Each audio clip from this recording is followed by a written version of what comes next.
తాకట్టులో ఉన్న బంగారాన్ని విడిపించి ఆ రోజు ఆన్లైన్ ధరకే కొంటుంది కొమ్మూరి గోల్డ్.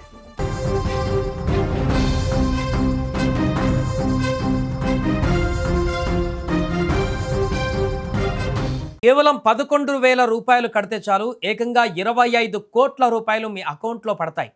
వినడానికి ఇంత విడ్డూరంగా ఉందో కదా. కానీ ఈ నమ్మశక్యం కాని అబద్ధాన్ని నిజంనని నమ్మించి అమాయక పేద ప్రజల ఆశలతో ఆడుకుంది ఓ ఘరానా ముఠ. రికార్డితే గాని డొక్కాడని సామాన్యుల కష్టార్జితాన్ని లూటీ చేస్తూ కోట్లల్లో దందా సాగిస్తున్న ఒక నకిలీ స్కీమ్ ముఠ గుట్టును పల్నాడు జిల్లా పోలీసులు రట్టు చేసినట్టుగా తెలుస్తోంది. రాకెట్ ల్యాబ్ పేరుతో సాగిన ఈ నకిలీ సామ్రాజ్యం కథ ఇప్పుడు ఆంధ్రప్రదేశ్లో సంచలనంగా మారింది. పల్నాడు జిల్లా నరసరావుపేటలో అత్యంత వ్యూహాత్మకంగా సాగుతున్న ఒక భారీ మోసం వెలుగు చూసింది. నరసరావుపేటలోని ఎల్టీ నగర్ కేంద్రంగా ఒక ఆఫీస్ తెరిచిన వెంకట్రావు అనే వ్యక్తి మరికొందరితో కలిసి ఒక ముఠాగా ఏర్పడ్డాడు.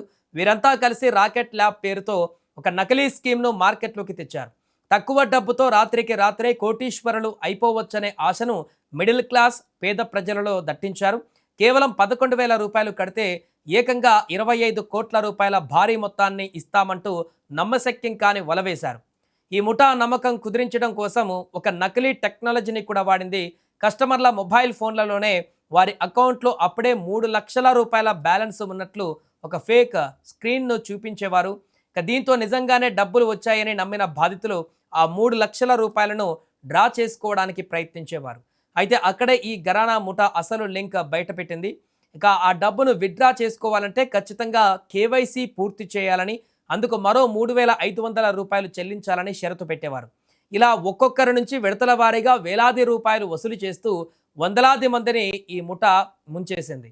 సో ఈ భారీ మోసం పైన పక్కా సమాచారం అందుకున్న నరసరావుపేట రూరల్ పోలీసులు రంగంలోకి దిగారు. ఎల్టీ నగర్లోని సదరు ఆఫీస్పై అకస్మాత్తుగా దాడులు నిర్వహించి సోదాలు చేశారు. ఈ దాడుల్లో ముఠాకు చెందిన 3 కీలక సభ్యులను పోలీసులు అదుపులోకి తీసుకున్నారు. వారి దగ్గర ఉన్న కంప్యూటర్లు, పత్రాలను స్వాధీనం చేసుకున్నారు. ఈ స్కామ్ పైన Narasaraopet rural CI MV Subbarao స్పందిస్తూ ఈ నకిలీ స్కీమ్ వలలో పడి మోసపోయిన బాధితులు ఎవరైనా ఉంటే ధైర్యంగా ముందుకు వచ్చి పోలీస్ స్టేషన్లో ఫిర్యాదు చేయాలని కోరారు. బాధితుల వివరాలను గోప్యంగా ఉంచుతామని స్పష్టం చేశారు. తక్కువ డబ్బులకి ఎక్కువ ఆశ చూపే ఇలాంటి మోసగాళ్లను నమ్మి ప్రజలు ఎవరు మోసపోవద్దని, ఇలాంటి ప్రలోభాలకు దూరంగా ఉంటూ అప్రమత్తంగా ఉండాలని సిఐ సుబ్బారావు ప్రజలను హెచ్చరించారు. ఈ కేసుపైన పోలీసులు ప్రస్తుతం లోతైన విచారణ జరుపుతున్నారు.